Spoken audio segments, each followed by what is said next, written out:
Peygamberimizi bu kadar seviyorum. Kutlu doğum için geldim. Çok heyecanlıyım. Heyecandan sabaha kadar uyuyamadım. Adıyaman'dan geldim. 4 yıl sonra buraya geldik, mutluyuz. Çok mutluyuz. Hani ne zamandandır bu anıyı bekliyoruz.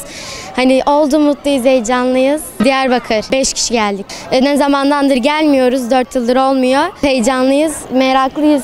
Mevlid-i Nebi'ye geldim. Çok mutluyum, annemle babamla geldim. Çok heyecanlıyım, mutluyum. Kutlu doğum için Diyarbakır'dan geldim.